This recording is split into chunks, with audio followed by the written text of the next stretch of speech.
Kapan sih mendapatkan 100 juta pertama dan gimana cara mendapatkannya? Waktu zaman gue di MTV itu gue kerja mati-matian banget. Sebagai apa tuh, Kok? VJ. Setelah itu dapat 1 miliarnya? Ya 2018 ketika gue menjadi brand ambassador sebuah iklan. Semua orang bisa mendapatkan 1 miliar. Koko percaya itu ya? Percaya. Oke. Pertanyaannya berapa lama?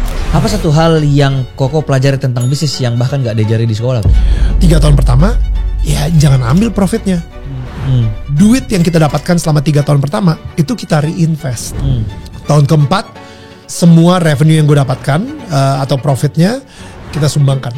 Semuanya? Semuanya. Apakah pada saat decide untuk stop jadi host di Indonesian Idol itu ada berhubungan sama suara Tuhan yang Koko dengar untuk stop nih?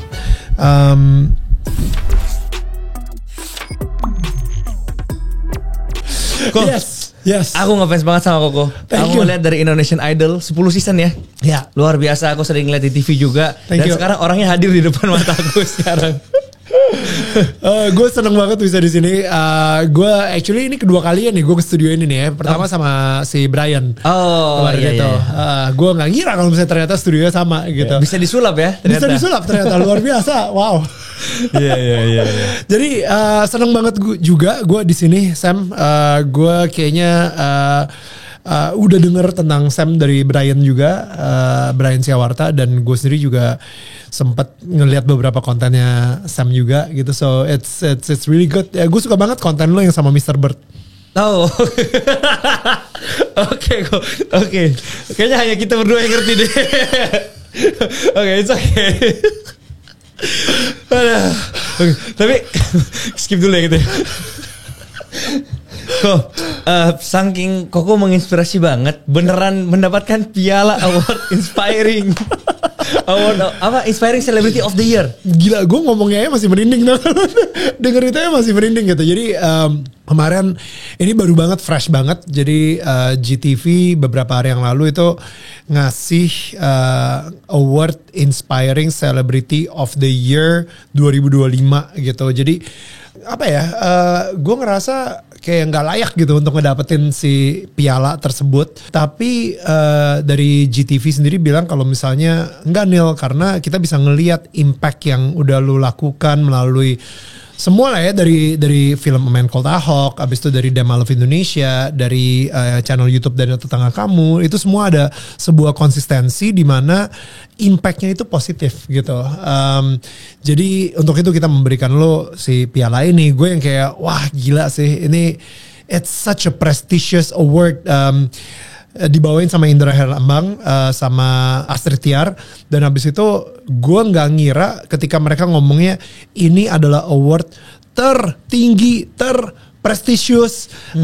Dia bilang jadi di satu acara itu, lu tau kan kalau misalnya di Oscars gitu ada yang di momen terakhirnya itu kayak movie of the year, song of the year gitu kan. Ini celebrity of the year gitu. Gue yang kayak oh what, ini benar-benar ya nggak layak banget gitu gue ngerasa ya. Tapi di speech gue bilang kayaknya gue ngerasa justru ketika gue ngerasa tidak layak, tidak patut untuk menerima semua ini, tapi Tuhan yang melayakkan gitu. Jadi Tuhan yang memberikan, ngecover semua ketidaklayakan gue dan melayakkan gue untuk menerima award tersebut. Gue yang kayak aduh ya terima kasih ya Tuhan, ya gitu deh. Luar biasa. Tapi yang lebih menariknya lagi, gara-gara paginya kan biasanya gue selalu tuh makan sama istri gue sama anak-anak gue gitu. Anak gue Mila, dia bilang kayak biasanya kita selalu bilang hari ini kita ngapain aja sih gitu. Nah abis itu oh iya sorry banget nih nanti malam gue gak bisa dinner sama kalian. Kenapa? Because I'm going to this award show. Award show apaan? Inspiring Celebrity kayak gitu. Ada nggak award show buat Inspiring Father of the Year? Wah gila. Kayak for me you're the Inspiring Father of the Year Daddy. Wah itu sih gue bilang itu sebenarnya lebih jauh ratusan kali lipat lebih valuable untuk gue denger itu dari anak gue daripada Inspiring Celebrity gitu. Gue ngerasanya it's grateful, I'm so grateful. Dan pas gue ngasih lihat besoknya gue ngasih lihat video kan ada tuh di YouTube gitu kan, video si Inspiring Celebrity itu si Mila yang kayak oh you know what Noam, kita bikin green screen dengerin. Habis itu kita kita kasih kayak award juga Inspiring Father of the Year, tapi kita pakai ini segala kayak gitu and everything. Mereka yang kayak heboh sendiri aja gitu, mau pakai CapCut or something untuk diinin. Tapi ya wow, itu beneran sih bikin gue kayak wah, gue bersyukur banget sih. Maksudnya gak banyak kayak ketika lu bisa sukses di luar tapi lu juga bisa sukses di rumah, itu it's a very tough thing gitu. Jadi gue bersyukur banget hari ini, detik ini I have that balance and I'm so grateful gitu. Awesome. Ngomongnya udah mau emosional nih. Baru mulai. Iya, sorry. Biasanya gue yang bikin orang nangis. luar biasa kok. Ini kan banyak yang nggak tahu ya, di belakang layar ini sempat kita teleponan karena suatu hal, ya kan? Gak usah kita ceritain di sini. Jangan. Tapi dari jangan. Nanti namanya jadi The Samuel Curious Show. aduh. Oke kok. Anyway, aku benar-benar shock ya. Maksudnya ternyata Ko Daniel ini sereligius itu, dan aku baru tahu setelah mengalami. Oh gitu. Iya, aku baru tahu. Ya mungkin kan ada orang yang kayak cuman di video aja, tapi ternyata Ko Daniel ini sereligius itu di real life pun segitunya. Itu aku penasaran dan pengen buka aja di sini ya. Apa yang membuat kayak turning point sampai akhirnya Koko bisa kayak gini, atau dari kecil memang udah kayak gini Ko Daniel ini? Oke. Gue mulai dari mana ya? Enggak, tapi kenapa lu kaget gue sereligius itu gitu misalnya? What happened? It's rare di zaman sekarang bisa ketemu orang yang deket banget sama Tuhan itu. Emangnya gue ngomong apa sih? Susah nih, kena nih. Oke. Jadi intinya Ko Daniel doain aku lah. Doain aku di telepon itu, dan bahkan sampai dia bilang besok aku bakal doain kamu. Ngomongnya kayak gitu kan. Iya. Terus wow, ini pertama kalinya ada orang yang mau doain aku. Oke. Dan maksudnya ini sosok selebriti gitu loh. Right. Even my closest friend aja jarang banget ada yang kayak tiba-tiba sini aku doain kamu gitu. Biasanya cuma kayak my parents, my mom gitu-gitu kan. Right. Jadi aku lumayan shock kayak wow, ternyata ada orang ya yang kayak gini eksis di dunia ini. Gue pengen menormalisasikan banget sih untuk kita saling mendoakan satu sama yang lain. Bukan cuman pastor aja yang ngedoain lo, atau nyokap lu, orang tua atau orang yang lu sayangin, tapi benar-benar temen antara temen, atau bahkan orang yang lu nggak kenal pun kayak menormalisasikan aja. Boleh nggak gue doain lo gitu? Kayaknya atau misalnya nanya ke temen lo gitu. Gue nggak tahu kenapa nih hati gue kayak lagi pengen ngedoain lo. Lo ada sesuatu yang spesifik gak yang bisa gue doain? Kita minta Tuhan untuk coba melepaskan lo dari apapun masalah yang sekarang ini lagi lo hadapin gitu. Jadi gue pengen menormalisasikan itu di dunia entertainment, di teman-teman artis gue, di teman-teman selebriti. And in a way gue bersyukur banget gue bisa menjadi jadi kayak that safe place gitu buat orang. Ketika mereka lagi ngedapetin sebuah masalah atau problem, mereka bisa dengan secure datang ke gue, dan mereka tahu kalau misalnya gue bakal keep this confidential dan lain-lain, untuk gue sama istri gue ngedoain mereka kayak gitu sih. But anyway, just to track back dulu, lu nanya sama gue apakah dari kecil gue emang orangnya sereligius itu.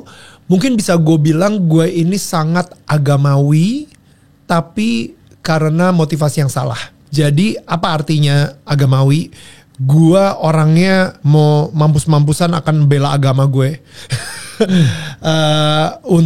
Karena gue ngerasa kalau misalnya gue gak ngebela agama gue, berarti Tuhan akan kecewa sama gue. Gue ke gereja hanya untuk ngasih lihat ke semua orang kalau gue adalah orang yang beragama. Gue tiap minggu ke gereja supaya ngasih lihat ke Tuhan bahwa gue udah ngelakuin kerjaan gue, dan dia harus ngelakuin kerjaan dia, yaitu memberikan berkat buat gue. Gue make sure kalau misalnya gue ke gereja atau apapun itu, 1 minggu ke depan gue akan dilindungi dan gue gak sial.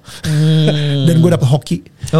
So itu konsep gue dulu gitu, beragama. Which menurut gue motivasinya salah banget, dan itu di drive dengan perasaan yang sangat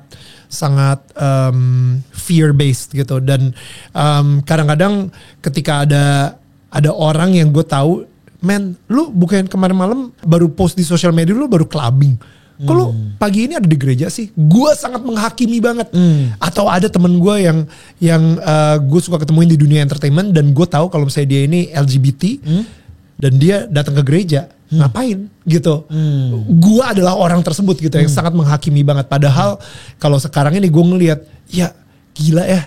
Kalau misalnya dia mau ketemu Tuhan melalui gereja dan Tuhan itu akan menerima dia dengan lapang dada, ya udahlah. Justru kan gereja harusnya untuk orang-orang yang rusak semua kayak gue juga gitu, kayak gue yang masih belum sempurna, masih banyak ngelakuin dosa.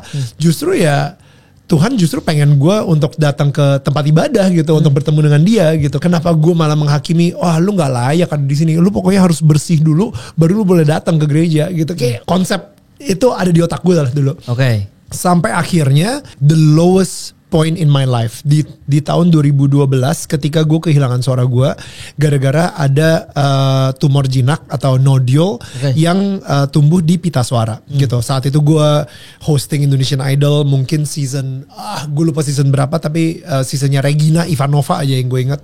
Lalu gue juga saat itu baru cabut dari MTV, dan I Love Indonesia lagi tinggi-tinggi banget gitu, dan gue menikah, istri gue lagi hamil, dan sebentar lagi Mila bakal lahir, dan di saat itu suara gue hilang. Identitas gue juga ikutan hilang karena presenter yang gak punya suara itu ada di mana? You know, like, kalau misalnya gue bukan seorang presenter terkenal, ya siapa Daniel Mananta gitu. Identitas gue itu apa kalau misalnya selebriti pun juga udah bukan lagi gitu. I'm no longer become a celebrity kalau misalnya gue udah gak punya suara, gue kehilangan suara, dan gue juga gak bisa muncul di TV lagi, dan gue udah tidak terkenal lagi, dan itu gue ketakutan banget, dan gue sampai depressed gitu. Jadi at the same time ada sahabat gue, Sandra Dewi, dia bilang, Neil, nyokap gue itu kenal sama seseorang namanya Pak Benyamin Ratu. Dia ini mempunyai karunia penyembuh gitu. Kalau misalnya didoain, dia bisa memberikan kayak dia mempunyai, I don't know, bilangnya karunia penyembuh lah. Maksudnya a gift gitu ya, supaya dia bisa doain dan orang sembuh gitu. Lu mau nggak ketemuin dia? Gue udah desperate banget. I will do anything. Yes, I will come and see him. Setelah gue datang, dia doain, dia tiba-tiba mulai berdoa yang cukup aneh dan sangat di luar sesuatu yang gue anggap normal. Karena gue baru tahu ada yang namanya Katolik karismatik, di mana beliau mulai berbahasa roh, dan itu gue yang kayak wow, what is this, ini semacam cult kah atau apa gitu, you know. I mean, gue ke gereja Katolik tapi gue nggak pernah ngelihat ada Katolik karismatik. Nah, ketika didoain itu gak tau kenapa gue mulai nangis jadi-jadinya, padahal di depan orang yang gue baru kenal, dan gue nggak kenal dia ini siapa, gue nggak tahu dia siapa, tapi gue nangis. Itu malu-maluin banget menurut gue. Setelah kejadian itu selesai, gue balik ke mobil gue. Pas di mobil, nyokap gue, BBM gue saat itu dia semacam WA buat anak Gen Z yang tahu. Jadi dia nanya sama gue gitu, dia teks gue, dia bilang, gimana, suaranya udah balik? Belum, gue bilang. Tapi I think that day itu pertama kalinya gue denger bisikan Roh Kudus di hati gue. Nah, itu pertama kalinya banget. Tiba-tiba ada satu pemikiran di otak gue, kayak yang udah pasti pemikiran ini sangat tinggi banget, dan gue nggak pernah akan mikirin kalau misalnya gue bukan. Kalau misalnya ini bukan dari Tuhan gitu, gue ngerasanya. Jadi akhirnya kata-katanya adalah, you are already in the process of healing. Kamu saat ini sudah ada di dalam proses penyembuhan. Tiba-tiba gue kepikiran kayak, oke, mungkin ini satu step menuju kesembuhan. Baru satu step kecil, belum sembuh, tapi sudah ada satu step kecil menuju kesembuhan. Nah, ketika nyokap gue nanya seperti itu, gimana, suaranya sembuh gak? Gue bilang, enggak, suaranya masih hilang. Tapi gak tahu kenapa, gue percaya akan sembuh. Tahu dari mana? Gak tahu ya. Tapi kayaknya sih pasti bakal sembuh sih.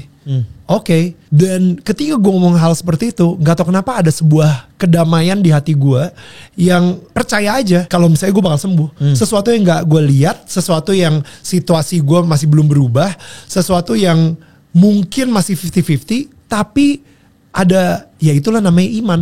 Ada sesuatu yang gue tahu banget, gue pasti bakal sembuh. Nah, akhirnya gue ngerasa pada saat itu, now looking back, gue mengalami bukan physical healing atau kesembuhan secara fisik gitu ya di pita suara gue, tapi gue mengalami kesembuhan secara spirit. Karena pas dari momen tersebut, beberapa bulan kemudian setelah gue mengalami kesembuhan secara spiritual, gue kayak lapar, tau gak lo? Kayak wow, gue lapar banget, gue pengen denger lagi suara atau bisikan tadi itu gitu. Dan gak berapa lama kemudian gue nonton film India. Oke. Judulnya PK. Oke. Storyline-nya ceritanya ada alien. Alien ini jatuh ke bumi dan bentuknya kayak manusia. Dia keliling nanya-nanya sama orang, gue pengen pulang. Orang-orang pada nanya, rumah lu emang di mana? Kok lu bisa nyasar? Iya, rumah gue ada di situ. Cuman dia ngeliat ke atas. Oke. Dia ngeliat, dia tunjuk ke planetnya dia gitu. Rumah gue ada di situ. Hah? Lu pengen ke surga? Oh ya udah, lu kalau misalnya pengen ke surga, tuh lu pergi ke masjid. Oh lu kalau misalnya pengen ke surga, tuh lu pergi ke gereja. Oh kalau misalnya lu pengen ke surga, tuh lu pergi ke wihara. Jadi akhirnya dia datengin tuh tempat ibadahnya satu-satu. Ketika dia datengin, akhirnya di akhir film tersebut, setelah seru banget sih filmnya, dia ngerasa banyak yang ngeprank dia lah. Dia ngerasa pokoknya analoginya bagus banget. Tapi di ending film tersebut, dia membuat sebuah kesimpulan. Ternyata ada dua Tuhan di dunia ini. Tuhan yang menciptakan dunia dan segala isinya. Tuhan yang penuh dengan cinta. Tuhan yang penuh dengan kasih. Tuhan yang penuh dengan rasa maaf. Sama Tuhan yang diciptakan oleh manusia. Tuhan yang maha penghukum. Tuhan yang sepertinya udah gak sabar banget untuk lu berbuat salah supaya dia bisa ngehukum lo. Tuhan yang transaksional banget. Yang kayaknya kalau misalnya lu mempunyai iman besar, baru dia akan memberikan lu mukjizat. Jadi itu Tuhan yang diciptakan oleh manusia. Dan pada detik itu, gue akhirnya mendengar suara itu lagi. Suara yang tadi gue denger tuh sebelumnya. Suara itu merubah semua hidup gue, merubah semua perspektif gue. Lu tahu gak Neil, kenapa lu kalau misalnya ke gereja malas-malesan? Kenapa lu kayak ya mut-mutan, kayak di gereja gak pernah konsen? Karena lu selama ini tidak menyembah Tuhan yang menciptakan lu. Selama ini lu menyembah Tuhan yang diciptakan oleh manusia. Wow. Dan Tuhan yang diciptakan manusia versinya lu gak suka banget. Yuk kenalan yuk sama gue, Tuhan yang menciptakan lo. Kita kenalan, let's rebuild this relationship. Wow. Itu dari situ gue mulai berjalan lagi setiap hari untuk lebih mengenal dia. Dan gue ngerasa sekarang ini menjadi lebih dari mempunyai si spirit agamawi yang tadi, yang gue punya sebelumnya gitu. Gue sekarang ini jadi sangat spiritual banget. Jadi gue mempunyai hubungan langsung untuk ngobrol seperti layaknya ngobrol sama seorang ayah gitu ya. Ngobrol langsung sama Tuhan gitu. Dan hubungan itu tiap hari gue bangun. Rutinitasnya gimana itu kok? Rutinitasnya ada kayak berapa jam minimal untuk baca Alkitab atau gimana? Ya, good question. Untuk semua orang beda-beda. Oke, Gue ngerasa kayak contohnya gitu ya, gue sama anak gue yang cowok, gue bisa connect sama dia ketika kita lagi main game bareng. Gue sama anak gue yang cewek, gue bisa connect sama dia ketika kita lagi gambar. Gitu. Dia suka banget gambar, dan akhirnya gue gambar di samping dia, dan habis itu sambil dia gambar, gue gambar, kita ngobrol tentang kehidupan dia dan lain-lain. Atau anak gue yang cewek tuh sebelum dia tidur, dia ngobrol banyak banget karena dia udah kayak antara semi ngantuk sama mau tidur gitu ya, tapi masih sadar. Jadi bla bla bla bla bla bla bla, ngomongnya banyak banget. Anak gue yang cowok itu kalau misalnya ngobrol banyak ketika lagi main game. Jadi ketika kita main kartu, baru tuh dia mulai ngobrol dan dia mulai terbuka. Kartunya juga kartu-kartu yang kayak ceritain dong hari ini ngapain, atau kartu yang membangun hubungan lah kayak gitu. Jadi dia ini sangat intrik banget ketika main game. Nah, gue juga mempunyai rutinitas yang sama ketika gue ngobrol dengan Bapak gue di surga gitu. Jadi rutinitas gue adalah setiap pagi gue lari. Oke. Dan lari gue itu kayak tadi pagi gitu ya, gue lari gue itu sambil ngobrol, sambil gue nanya, Tuhan tuh lagi pengen ngomong apa sama gue. Wow. Gue ngerti ada banyak orang mungkin lebih suka ada yang namanya saat teduh, di mana mereka benar-benar ngosongin semuanya, mereka di ruangan, mereka diem diri, mereka baca Alkitab, mereka nyanyi lagu pujian. Ya. Tapi buat gue, it doesn't work that way, and it's okay. Dan buat orang lain mungkin, again ya, menurut gue itu caranya beda-beda semua gitu. Nggak ada satu yang benar-benar plek, lu harus begini, kalau enggak ya Tuhan gak akan ngomong sama lu. Tapi intinya sampai hari ini gue ngerasa Tuhan ngomong sama gue lumayan intens gitu dengan gue berlari gitu. Gue pernah dengar sebuah podcast, not podcast. Gue baca buku, Gue baca buku, dia bilang kayak gini. Kalau misalnya di China gitu ya dengan beliefnya mereka, gue nggak tahu tuh mereka punya agamanya apa ya, kayak Buddhis, tapi Buddhisnya itu yang aliran apa? Mereka mempunyai disiplin yang berhubungan dengan fisik mereka dan spirit. Apakah itu Tai Chi? Ya kan? Jadi tubuhnya gerak dan kayaknya dengan gerakan-gerakan itu dia juga bersatu dengan alam dan lain-lain, dan itu sesuatu yang ada hubungannya dengan fisik dan spirit lah kayak gitu. Di India dengan agama Hindu, mereka juga mempunyai hal yang sama, disiplin yang sama, yaitu yoga. Ketika mereka melakukan gerakan fisik ini, pada saat yang bersamaan mereka juga sedang menyembah gitu. Jadi sambil mereka mengucapkan doa-doa juga gitu. Nah, untuk orang pengikut Yesus, kira-kira apa disiplinnya yang mengkonekkan lo dengan spirit, fisik dengan spirit? Apa ya? Nyanyi puji-pujian penyembahan?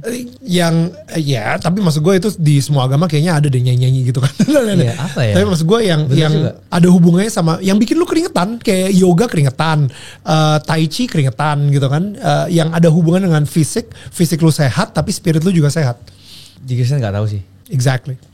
Jadi sebenarnya di kitab Kejadian udah dibilang Adam and Eve walk with God. Oh.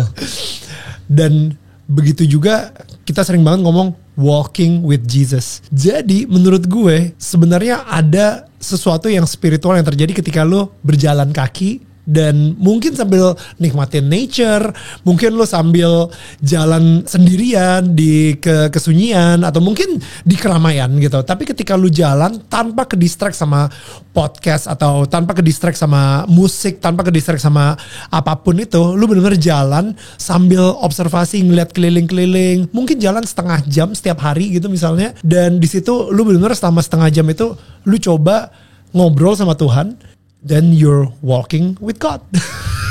Nah, kalau gue just so happen gue suka lari, jadi ya running with God. Oke. Ya, tapi sambil dengerin khotbah sih. Kalau misalnya gue juga sering ngelakuin itu juga. Tapi ada waktu untuk baca Alkitab secara private gak kok? Definitely. Sehari berapa lama? Atau tergantung berapa pasal yang habis? Exactly. Kalau gue sekarang ini, dulu tuh gue dari kitab Kejadian sampai kitab Wahyu itu gue selalu harus habisin dalam 1 tahun. Tapi sekarang ini kayak Tuhan bilang, udah ya sekarang coba dengerin gue lagi pengen ngomong apa sama lo. Kayak gitu. Jadi tergantung ketika Tuhan lagi pengen ngomong apa ke gue, baru gue buka, gue baca, dan gue benar-benar dalemin banget gitu. Jadi ini lebih susah menurut gue karena misalnya gue taruh Alkitabnya di depan muka gue gitu ya, dan habis itu gue diem bentar, gue hening bentar, dan gue benar-benar berusaha coba mendengar gerakan hati gue.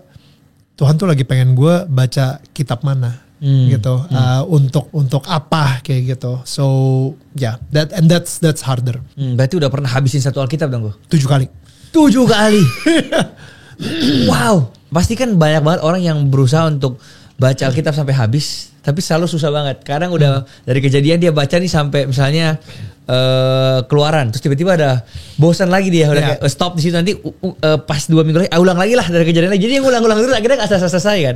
Gimana tipsnya untuk bisa menghabiskan Alkitab? Ini tips menurut gue bukan cuma untuk Alkitab aja, tapi menurut gue untuk kehidupan kita juga gitu. Gue selalu mempunyai sebuah prinsip, progression not perfection.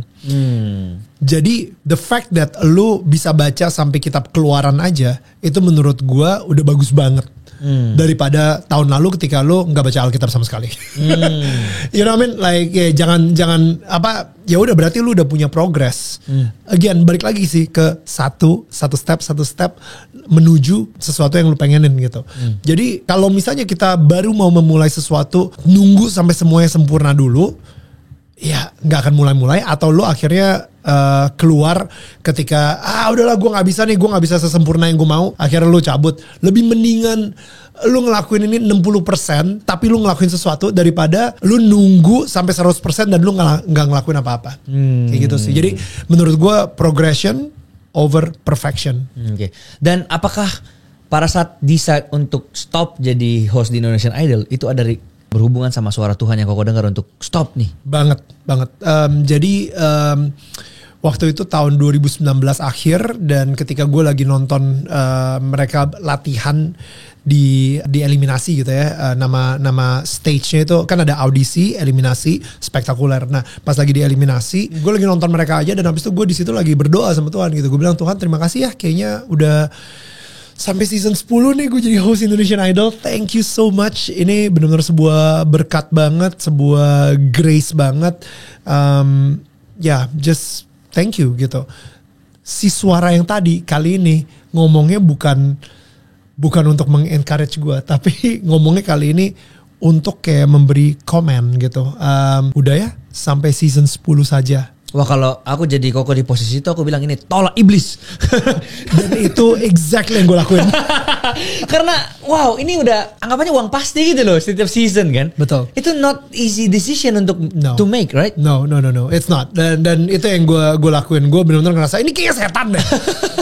Get behind me, Satan. Tapi ternyata ketika selama 4 bulan itu gue benar-benar bergumul banget. Gue bergulat dengan keputusan tersebut. Akhirnya gue tanda-tandanya itu benar-benar banyak banget. Jadi bahkan ada satu ayat yang benar-benar kena banget di gue, yaitu Ibrani 12 ayat 1. Dia bilang bahasa Inggrisnya, jangan sampai beban yang lu bawa dalam hidup lu itu membuat lu selip dan jatuh ke dalam dosa for the race that God has set for you. Gitu, maksudnya itu ya. Sorry, gue bahasa Indonesia berantakan banget untuk si ayat tersebut karena gue bacanya dalam bahasa Inggris saat itu. Dan di situ kayak ada sebuah khotbah yang bilang ternyata ada beban-beban di kehidupan kita yang ternyata sifatnya itu bukan dosa, tapi memperlambat ke tempat tujuan yang Tuhan udah rencanakan buat lo. Tapi bukan dosa. Nah, jadi dia nanya di khotbahnya tersebut gitu. Kira-kira lo ada nggak beban-beban di kehidupan lo yang sebenarnya menurut lo itu nggak dosa dan dunia ini ngerasa itu normal aja untuk lo lakuin, tapi sebenarnya Tuhan punya rencana lain. Dan saat itu gue lagi bergulat dengan keputusan untuk cabut dari Indonesian Idol. Ya udah, ketika khotbah tersebut muncul, ya gue udah tahu banget itu jelas banget kode keras banget dari Tuhan untuk ya udah cabut dari Indonesian Idol. This is the time. Ketika gue cabut, gue ngomong sama bos gue bilang, Nel, bentar, jangan terlalu impulsif Nel, santai, kasih tahu kita dulu apa yang terjadi gitu. Gue bilang, well, gue nggak impulsif karena gue udah mikirin ini selama 4 bulan terakhir. Tapi akhirnya gue bilang sama dia dan mereka akhirnya setuju, dan gue bahkan bilang kayak gue cuma bisa kepikiran satu nama sih untuk ngegantiin gue di Indonesian Idol, yaitu Boy William. Dan RCTI is such an amazing family buat gue, dan mereka sendiri juga kalau misalnya menurut itu we will honor your decision, and kita panggil Boy ke sini gitu. Dia mau atau enggak, ya udah. Dan Boy thank God dia mau, and akhirnya jadilah Boy untuk hosting di Indonesian Idol. Dan gue pada saat yang bersamaan tiba-tiba itu gue inget banget Januari 2020 gue kayaknya gue lagi ngapain gitu ya, gue lupa gue lagi ngapain. Yang gue inget gue naik sepeda lagi nganterin anak gue ke sekolah atau apa gitu ya, karena anak gue mati-matian pengen naik sepeda gitu. Jadi gue kayak ya udah ayo sini kita naik sepeda. Pas gue pulang habis nganterin anak gue naik sepeda, tiba-tiba gue mikir, wow, setelah ini gue ngapain ya? Nah itu baru mau gue tanyain. Setelah udah selesai itu ngapain gitu kan? Setelah ini gue mau ngapain ya? Gue benar-benar gak ada rencana sama sekali nih. Gue cabut dari host Indonesian Idol, sesuatu yang gede banget. Habis ini gue mau ngapain ya? Yeah, oke. Dan udah, gue benar-benar gak ada rencana sama sekali. Zero. Gue yang kayak ya udahlah, just do what I do best, yaitu apapun yang ada di depan mata gue, solve it. Gitu aja dulu. Okay. Ya udah. Pada saat itu kerjaan gue nge-MC, The I Love Indonesia masih ada dan maksudnya masih banyak kesibukan juga di situ. Jadi ya udah gue fokus sama apa yang ada di depan mata gue aja. Sampai akhirnya Maret 2020, 3 bulan kemudian pandemi masuk dan dari tim Fremantle nanya, Neil, lu kepikiran gak untuk bikin podcast? Gue bilang, enggak sih ya, udahlah orang-orang YouTube mah itu kan ada lahannya sendiri, biar YouTuber aja deh yang ngambil tuh lahan itu gitu. Jangan gue kan di TV banget gitu. Oh Neil, ya udah kalau misalnya lo kira-kira pengen ngomongin konsep sama kita, ya kasih tahu kita aja ya. And ini gila banget sih, ada temen gue dari Sydney, dia emang tim pendoa, kita kenal, cuman dia itu tiba-tiba dapat gerakan dari Tuhan untuk kirim voice note ke gue, dan isi voice note-nya adalah, Neil, Tuhan pengen lu bikin YouTube channel. Padahal itu gak ada kerjasama sebelumnya, dia gak tahu juga ada Fremantle yang mau. Gak tahu. Wow. Dia gak tahu sama sekali, gak tahu apa-apa soal ini. Dia benar-benar kayak cuma digerakin aja. Wow. Dan dia bilang kayak gini nih, dia bilang Tuhan tahu kalau misalnya lu suka banget semuanya terlihat profesional dan semuanya terlihat kualitasnya baik gitu. Cuman mulai aja kecil-kecilan. Yang penting lu mulai gitu. Ya udah. Itu Maret 2020, minggu depannya langsung gue ngomong sama Fremantle lagi, yuk kita buat. Bintang tamu pertama adalah Ari Lasso, dan itu pun juga pakai Zoom, dan kita benar-benar kayak ya udahlah, let's go gitu. Dan disitulah Daniel Mananta Network baru ada gitu. Banyak orang yang mikir kalau misalnya gue udah merencanakan bikin YouTube channel baru gue cabut dari Indonesian Idol. Sebenarnya itu hoax, itu salah gitu. Karena gue benar-benar kayak memutuskan untuk cabut dari Indonesian Idol dulu, baru ada gerakan atau disuruh untuk bikin YouTube channel kayak gitu sih. Oke. So ya. Oh, ini kan kita sudah masuk nih ke bagian bisnisnya ya. Oke. Tadi kita sudah ngomong akhirnya sampai terbentuklah Daniel Mananta Network gitu. Yeah. Nah tapi kan sebelumnya ini kan tadi Koko sebut beberapa kali Damn I Love Indonesia. Kemudian dulu sempat ada restoran juga yang kita tahu semua. Padamu Negeri. Gimana nasib-nasibnya nih? Oke, so Damn I Love Indonesia sekarang ini karena IP-nya kuat banget ya. Jadi thank God walaupun kita harus tutup offline stores kita di seluruh Indonesia, tapi online shop kita itu masih ada. Dan karena IP-nya kuat banget, banyak brand-brand lain itu yang pengen kerjasama sama Damn I Love Indonesia. Oh. Jadi kita bersyukur banget. Kemarin kita hit kayak all time high-nya kita, padahal kita nggak punya offline store gitu. Jadi kita cuma punya online shop. Kenapa? Karena banyak brand yang pengen dibuatin baju versi Damn I Love Indonesia sama kita. Jadi kita akhirnya bisa dapat marginnya bukan cuma dari jualan ketengan gitu misalnya, tapi kita benar-benar dapatnya secara wholesale dan dapat royalty juga dari IP-nya, dan banyak ternyata perusahaan-perusahaan yang kerjasama sama kita dengan melakukan itu gitu. So thank God banget itu jalan. Restoran Padamu Negeri itu akhirnya kita tutup. Kita memutuskan untuk menutup restoran tersebut karena mungkin secara konsep itu nggak terlalu kuat ya, dan untuk costnya sendiri terlalu tinggi. Gua memang bukan di F&B dan gue nyoba aja pengen belajar untuk bikin F&B gimana, tapi akhirnya ternyata bukan sesuatu yang bisa sustain. Akhirnya kita tutup. Tapi sekarang ini kita masih punya bisnis hotel, yaitu Creative Rest Hotel atau Creative Restart Hotel. Wow. Yang kita singkat jadi Kartel. Oh. Jadi Kartel ini di Bandung itu masih sangat baik gitu, thank God. Dan sekarang ini kita akan membuka karena kita berkolaborasi dengan Bobo Box. Bob bilangnya apa? Oh ya, Kartel in Bobo Box. Itu kita singkat lagi namanya Crib. Oh. Kayak MTV Crib gitu. Jadi Crib, Kartel in Bobo Box. Nah konsepnya juga bakal menarik banget karena tetap kayak capsule hotel ala-ala Bobo Box atau Bobo Pots yang kalian udah tahu, tapi dalamnya didesain sama kreatif, anak-anak kreatif, artis-artis kreatif di Indonesia gitu. Jadi setiap capsule atau mungkin setiap lantai misalnya atau setiap roomnya itu mempunyai konsep yang berbeda-beda gitu. So it's very exciting project. Apa satu hal yang Koko pelajari tentang bisnis yang bahkan gak diajari di sekolah kok? Bisnis itu ada umurnya, ada naik turunnya banget, dan yes, kita benar-benar harus berinovasi banget. Kalau enggak ya lu bakal mati. Tapi kalau misalnya lu ngomongin tentang apa yang tidak diajarkan di sekolah, ini gue sekarang lagi bereksperimentasi sebenarnya, Sam. Oke. Jadi kalau bisnis itu kan bisnis retail ya, yang mungkin semua orang udah tahu juga, Daniel dan Malaf Indonesia. Tapi sekarang ini gue lagi bereksperimentasi di bisnis Daniel Mananta Network. Oke. The media business gitu. Oke. Jadi pertama gue ngerasa ini bisnis bukan bisnis gue, tapi ini bisnis Tuhan gitu. Tuhan adalah CEO-nya. Nah, jadi artinya apa tuh? Again, ini gue bereksperimentasi banget dan kenapa? Karena gue bisa melakukan ini karena gue masih punya kerjaan kayak MC, gue masih punya kerjaan sebagai brand ambassador dan lain-lain gitu ya di entertainment. Tapi kalau misalnya untuk bisnisnya sendiri, ini gue sekarang lagi bereksperimentasi dengan prinsip-prinsip Tuhan di Alkitab. Oh, jadi balik lagi, Alkitab itu buku panduan untuk segala jenis bidang di dunia ini. Betul. Kesehatan, bisnis, relationship. Yes. Kalau prinsip bisnisnya dari Alkitab gimana kok? Oke. Yang pertama yang kita fondasinya dulu nih ya, kita semua harus setuju gitu ya. Kalau misalnya kita ini bukan pemilik apapun di dunia ini. That's good.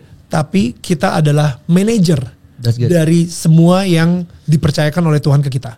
We are owner of nothing, but we are steward of everything yang udah dipercayakan sama kita. Okay. Itu pertama yang kita harus tahu banget. Okay. Jadi semua tuh dari ketenaran gue, dari job gue sebagai selebriti, dari film yang gue produce, dari film yang gue perankan sebagai aktor, semuanya ini adalah di atas izin dari Tuhan banget gitu kan. Termasuk bisnis Daniel Mananta Network.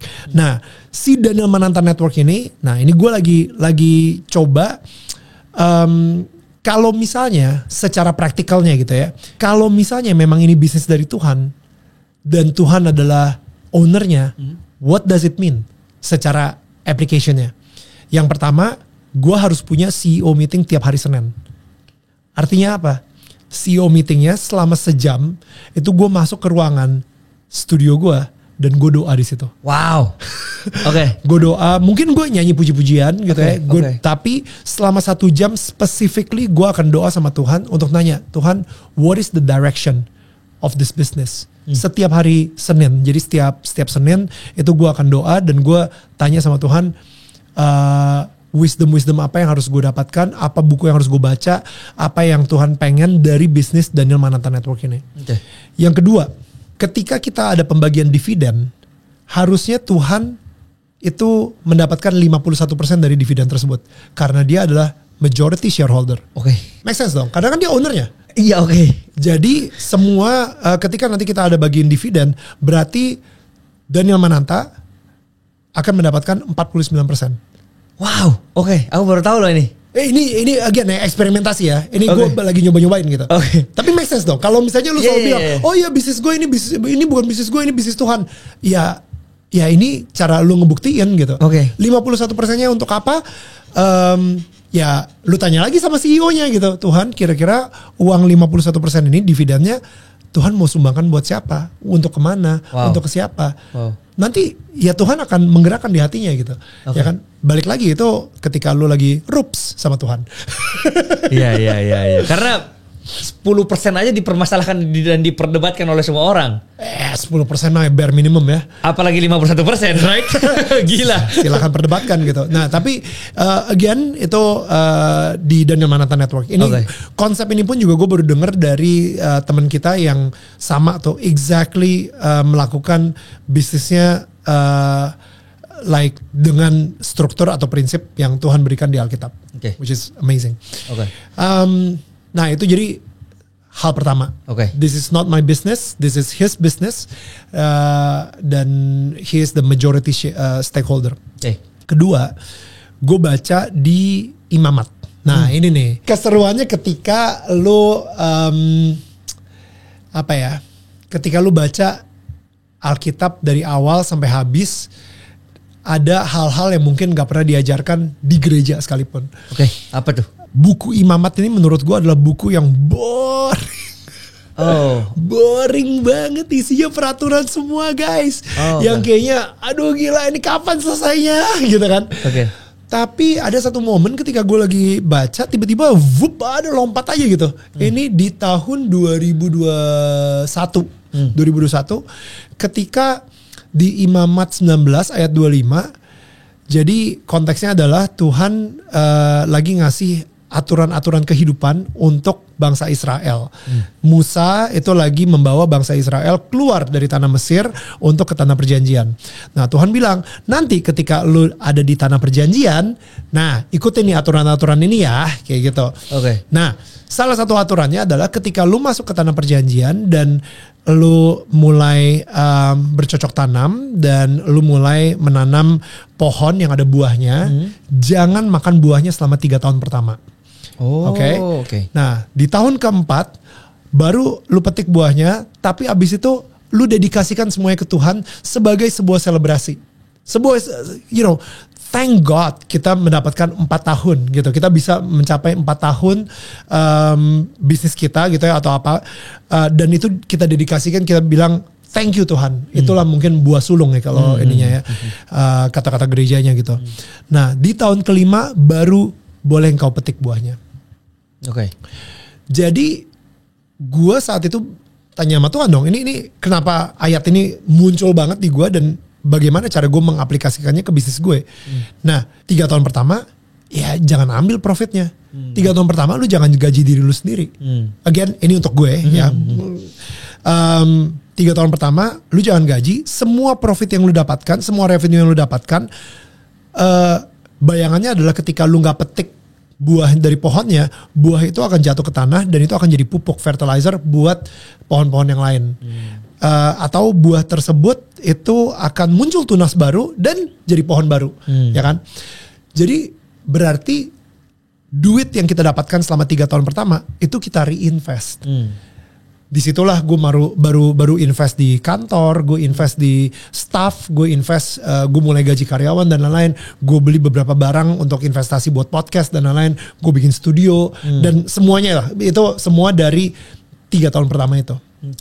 Tahun keempat, semua revenue yang gue dapatkan atau profitnya itu kita sumbangkan. Semuanya? 100%? AdSense ya, kebanyakan AdSense. Okay. Di tahun kelima, itu sekarang di tahun kelima, gue boleh mulai menggaji diri gue lagi. Kalau misalnya duitnya ada. Tapi sekarang ini belum ada. Jadi masih untuk running cost di perusahaan kita. Itu prinsip yang tiba-tiba muncul. Ada lagi prinsip satu lagi di Imamat 25, yaitu tentang prinsip sabat. Jadi sabbatical year. Jadi selama 1 tahun you need to let the land rest. 1 tahun? 1 tahun. Jadi artinya Daniel Manhattan Network, gue gak tahu nih, ini atau Daniel tetangga kamu itu nggak tayang selama 1 tahun. What? April 2026 sampai April 2027. Itu sudah kok set bahkan? Udah gue set. Karena April 2020 kita mulai, berarti tahun ke-7 kita adalah April 2026 sampai April 2027. Sekarang ini gue masih ngobrol, ya, gue masih tanya sama CEO-nya, ini maksudnya apa sih gitu kan. Tapi intinya selama 1 tahun itu kita nggak tayang. Let the land rest. Ngikutin prinsip dari Bible, Alkitab gitu. Nah, ada lagi sih sebenarnya, banyak sih. Mau tahu lagi nggak? Iya, mau lagi dong. Oke. Balik ke sabat lagi gitu ya. Gue ngerasa ada sebuah fakta yang menarik.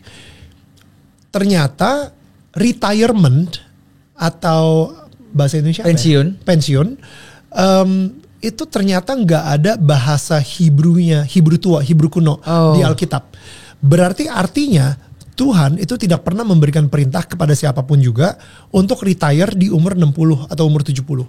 Yes, ada di Imamat dibilang juga sih, lo bisa ke temple dan mulai mengerjakan hal-hal lain yang mungkin kalau misalnya dulu mereka kayak ngebawa ini pokoknya kerjaan berat lah gitu ya, menggunakan fisik banget. Nah, tapi lu ketika lu udah umur 60 atau 70, lu bisa jadi pendoa di temple gitu saat itu gitu ya. Nah, jadi yang gue perhatiin adalah ketika Musa itu sebelum Musa Harun gitu ya, adiknya kakaknya Musa. Harun ketika Harun ini mau meninggal, Harun disuruh naik ke atas gunung, dia disuruh lepasin baju imamnya dia, kasih ke anaknya turun gunung, Harunnya mati. Berarti sampai akhir hayatnya Harun itu masih melakukan panggilan yang Tuhan kasih ke dia sebagai imam. Baru ketika dia mati, dia baru ngasih ke anaknya. Musa, kalau misalnya di kitab Ulangan, di ending kitab Ulangan, dia khotbah dulu tuh. Dia khotbah. Abis itu Tuhan bilang, oke, udah khotbah lu selesai, lu sekarang naik ke atas gunung, lu meninggal, dan abis itu sekarang otoritas yang lu punya akan pergi ke Yosua, kayak gitu, ke penerusnya. Berarti Musa sampai akhir hayat hidupnya masih jadi pengkhotbah atau masih mengingatkan orang-orang tentang perintah-perintah Tuhan gitu ya ke bangsa Israel, masih melakukan panggilannya dari Tuhan sampai akhir hidupnya gitu. Jadi nggak ada tuh namanya pensiun gitu. Jadi ternyata ketika kita research, pensiun ini adalah sebuah konsep yang dibuat oleh manusia di tahun 1881 oleh orang Jerman gitu. Jadi namanya Chancellor apalah, gue lupa namanya. Nah, dia yang menciptakan aturan ini supaya pemerintah mulai ngebayarin orang-orang yang di atas umur 70 gitu. Jadinya ketika gue tahu kalau misalnya retirement itu adalah konsep yang dibuat oleh manusia, bukan oleh Tuhan, perspektif gue berubah lagi. Wow. Kenapa? Karena tujuan kita sekarang ini, gue akan kerja mampus-mampusan ketika gue muda, supaya gue bisa pensiun semudah mungkin dan nikmatin hidup. Tapi kalau misalnya gue sampai akhir hayat gue akan terus bekerja dan memenuhi panggilan gue dari Tuhan, ya kapan pensiunnya? Ya nggak ada. Kapan nikmatin hidupnya? Lu harus nikmatin hidup dari ketika lu muda. That's good. Make sense dong? Ya. Dan nikmatin hidupnya seperti apa? Apakah gue harus punya duit banyak dulu? Enggak juga. Ketika lu belum punya banyak duit, ya lu nikmatin hidup. Ketika lu punya banyak duit, lu nikmatin hidup juga gitu. Wow. Tapi nikmatin hidup itu bukan artinya lu males-malesan. Abis itu pokoknya nanti gue akan kerja mati-matian sampai umur 70 tahun. Abis itu gue traveling dan gue gak perlu ngelakuin apapun lagi dalam hidup gue. Kalau lu hidup sampai 70 tahun. Ya kan? Jadi konsep itu akhirnya berubah. Sehingga gue mulai menerapkan yang namanya day off. 1 hari dalam seminggu. Which is di 10 perintah Allah gitu ya. Di perintah yang keempat, Tuhan udah bilang, observe my Sabbath day. Sorry, gue lupa bahasa Indonesia gitu ya. Tapi peringati hari Sabat kalau gak salah. Sehingga gue sekarang mulai melakukan hari Sabat gitu. 1 hari dalam seminggu. Jadi dalam 7 hari I work hard. I really do. Gue pekerja keras banget. Jadi selama 6 hari gue pekerja keras banget. Tapi di hari ke-7, man, I rest hard. Gue benar-benar beristirahat keras gitu. You know, istirahatnya seperti apa? Gue benar-benar kayak nikmatin millisecond sama istri gue, sama anak-anak gue tidur siang, gue benar-benar main sama mereka dengan apa, main game lah, main gamenya bukan main game digital ya, main gamenya kayak tak jongkok, tak patong segala gitu, yang benar-benar main secara fisik gitu. Tech, you read? Oh no, habis itu kita kejar-kejaran dan lain-lain. Gue benar-benar nanti hari Sabtu ini kita bakal paddle tennis sama berempat gitu, sama satu keluarga. Why? Because I'm having a day off. Gue bisa ngelakuin itu semua. Jadi gue nikmatin hidupnya seminggu sekali. Bukan ketika gue nanti umur 70. You know what I mean? Jadi akhirnya ini jadi switch. Karena gue menggunakan prinsip Alkitab ini gitu. So that's another thing lah. Wah, luar biasa. Kalau kita mundur di zaman-zaman muda, Ko Daniel, kapan sih mendapatkan 100 juta pertama dan gimana cara mendapatkannya? Waktu zaman gue di MTV itu gue kerja mati-matian banget. Gue inget banget gaji pertama gue adalah 7 juta. Tapi gue sebagai apa tuh, presenter? VJ. Oke, VJ. Gue menang VJ Hunt dan gue dapat 50 juta. Oke. 50 jutanya gue sumbangin langsung ke nyokap gue. Wow. Gue kasih ke nyokap gue dan nyokap gue yang kayak, kamu gak mau sepeser pun? Gak usah, I just wanna say thank you. You know, that's my thank you to my mom. Dan habis itu mulai saat itu gue juga masih kerja kerja di MTV dan tinggal di rumah bokap nyokap gue juga gitu. 7 juta per bulan tahun 2003 by the way, so it was 22 years ago. Dan akhirnya gue mulai nge-MC abis-abisan, nge-MC di sini, nge-MC di situ, diajak ke klub gitu misalnya, abis itu dibayarin minum, gue datang juga. Pokoknya gue bener-bener gila banget sama yang namanya kerja, dan gue pengen kerja abis-abisan. Dan akhirnya dengan susah payah gue mendapatkan 100 juta pertama gue, mungkin beberapa bulan setelah gue di MTV. Kerja keras. Itu umur berapa gue? 22. Umur 22. Terus setelah itu dapat 1 miliarnya? Bentar. Oh belum. Akhirnya gue punya konsep, ini kayak life hack buat gue nih. Life hack buat gue adalah kalau misalnya di bank gue ada uang 100 juta lebih, gue borosnya mampus-mampusan.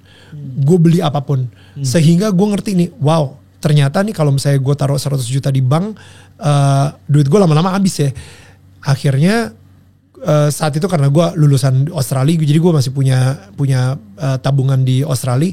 100 jutanya ini gue convert jadi Australian dollar, habis itu gue taruh di bank yang ribet banget untuk gue ambil. Ya kan, jadi pokoknya setiap hit 100 juta ya udah gue transfer langsung ke bank. Dapat 1 miliar cash atau akhirnya bisa menabung sampai 1 M. Apa tuh? Yang ini deh, yang terkumpul sampai 1 M-nya dulu dah. Kalau langsung hit, kalau langsung banyak gitu kan different story kan. Different story. Ini yang pada saat nabung-nabung akhirnya kesampaian akhirnya dapet nih. Ya. Iya.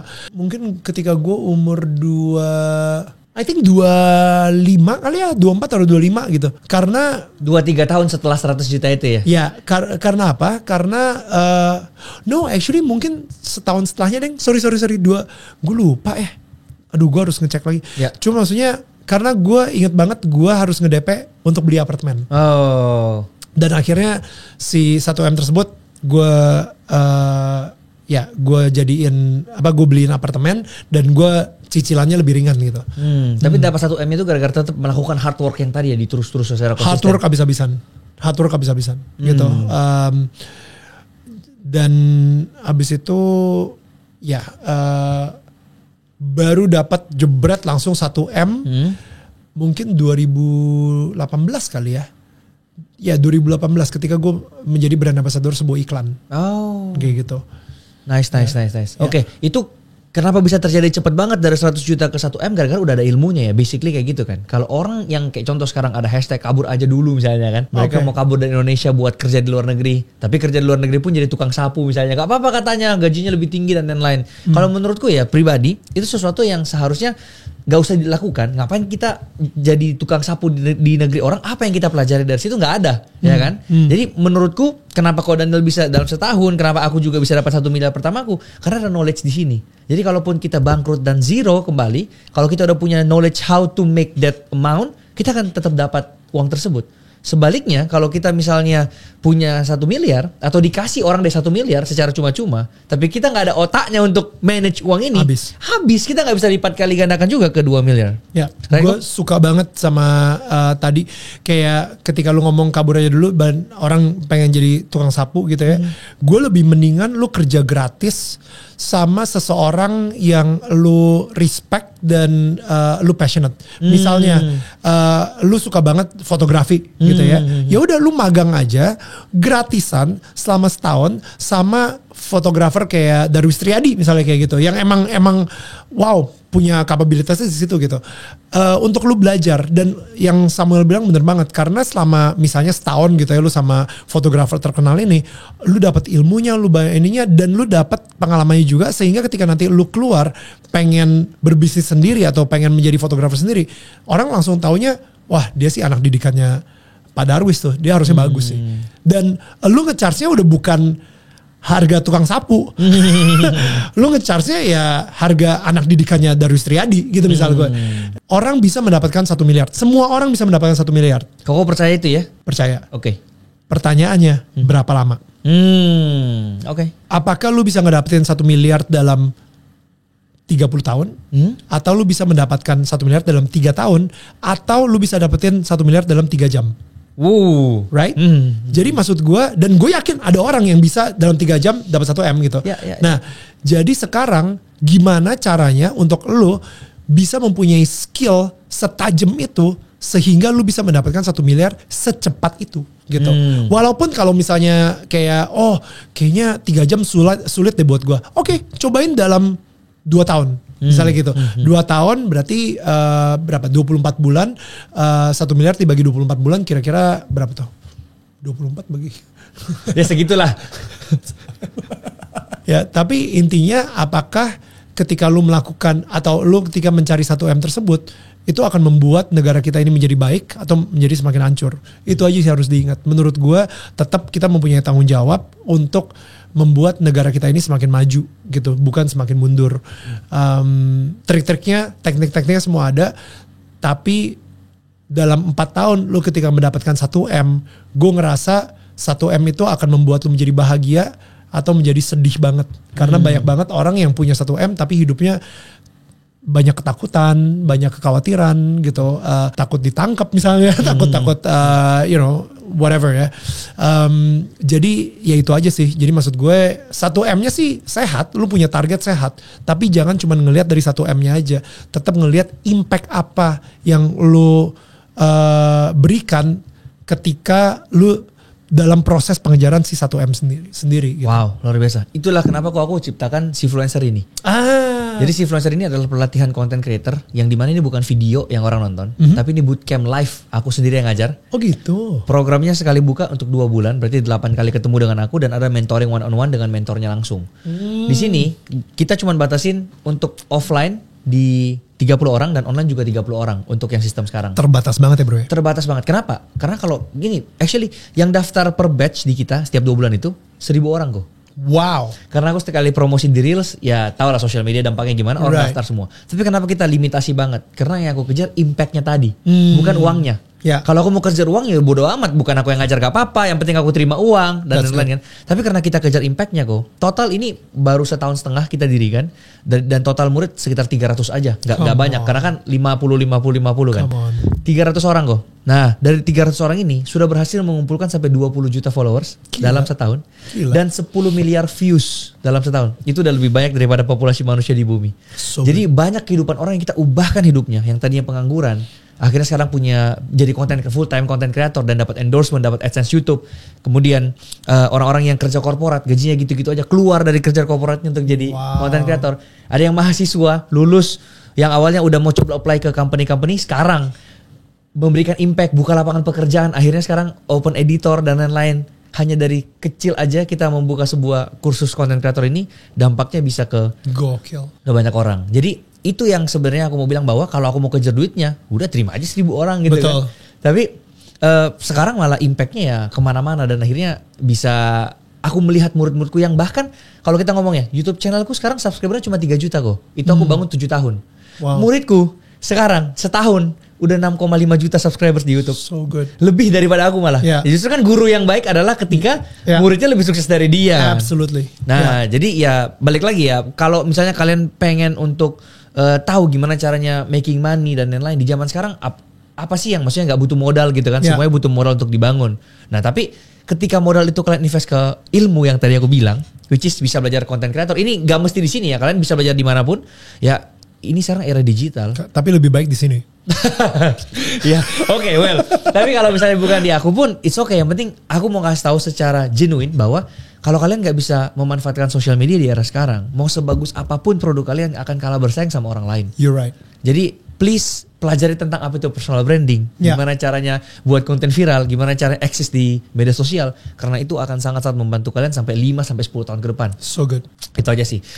Sebagai penutup, aku ada pertanyaan yang cukup berat untuk dijawab oleh orang lain, tapi kayaknya Ko Daniel gampang aja jawab. Apa quotes atau masukan terbaik yang pernah Ko Daniel dengar seumur hidup Ko Daniel ini? Hindari comparison trap and focus on your own race. Kayak misalnya ada lomba lari gitu ya, tapi di lomba lari tersebut lu cuman ngeliatin musuh lu terus, kayak make sure ya akhirnya lu akan kalah dalam perlombaan tersebut gitu. Jadi hindari yang namanya comparison trap, focus on your own race. Gue sempat mempunyai kayak this mentality, mulai membandingkan ya kayak subscriber atau viewers dan engagement atau ya data statistik gitu. dengan channel YouTube gue dengan channel YouTube-nya orang gitu. And of course channel YouTube-nya orang yang menurut gue sama lah, dia dari TV juga, dia presenter juga, dan habis itu gue yang kayak, loh kok kenapa dia bisa lebih bagus dan gue enggak gitu and everything. Sampai akhirnya gue kayak berdoa sama Tuhan again. Ketika gue berdoa, gue kayak mendapatkan sebuah pencerahan banget bahwa mungkin yang gue lakukan ini emang pertama tidak populer ya, karena kita ngomongin life journey sama spiritual journey di Daniel Tetangga Kamu gitu. Spiritual journey itu berat banget kayaknya ya. Maksudnya nggak kayak kalau ngomongin bisnis atau ngomongin tentang sesuatu yang kontroversial atau gosip-gosip artis sekarang ini gitu. Tapi life journey sama spiritual journey ini ketika gue lakukan ini secara konsisten, ternyata dapat loh 2 juta subscriber gitu. Yang kayaknya what? Lu ngomongin spiritual journey tapi ada 2 juta orang yang subscribe gitu. Itu lumayan besar lah di segmentasi tersebut gitu. Dan yang kedua, kayak Tuhan tuh kayak ngingetin gue lagi, Neil, lu bisa kan beli subscriber? Ya bisa, gue udah ngeliat bang, udah pernah ditawarin malah. Bisa kan beli viewers? Bisa beli engagement untuk orang komentar-komentar di kolom komentar. Buzzer bisa juga. Itu semua statistik yang tadi lo bikin lo insecure, itu semua bisa dibeli gitu. Tapi tahu nggak yang nggak bisa dibeli itu apa? Dampak. Dan itu yang mungkin nggak semua orang punya, tapi lo punya. That's gitu. Jadi mungkin kalau misalnya subscriber lo lebih dikit dari orang banyak gitu, misalnya ada beberapa yang gue bandingin diri gue sama dia gitu ya. Tapi dampak yang lu berikan juga sangat berarti buat beberapa orang gitu yang benar-benar kena banget hatinya. Dan lu lihat dong komentar-komentar di channel YouTube lu lihat kayak berapa banyak hidup yang berubah gara-gara dia denger tentang obrolan gue sama ustadz ini, dia denger obrolan gue sama selebriti ini dan lain-lain gitu. Kayak tiba-tiba mereka jadi hatinya berbalik lagi ke Tuhan. Ada anak yang tadinya udah marah banget sama bokapnya, akhirnya minta maaf ke bokapnya. Ada keluarga yang tadinya udah terpisah, akhirnya balik lagi. Suami istri yang tadinya udah mikir mau cerai, gak jadi cerai. Jadi kayak dampak yang akhirnya bisa lu berikan ke orang-orang dari channel YouTube lu, itu berarti banget gitu. Dan lebih berarti daripada semua statistik yang bisa bikin lu insecure. Wah gila ya, kayak ngikutin Tuhan tuh enak banget ya. Jadi kayak akhirnya gue jadi secure lagi loh. Gue jadi secure lagi. Gue jadi yang kayak, aduh terima kasih Tuhan. Iya sih, ya udah. Dan gue jadi nggak terlalu peduli lagi again sama statistik subscriber dan lainnya. Ya biarlah itu Fremantle yang mikirin.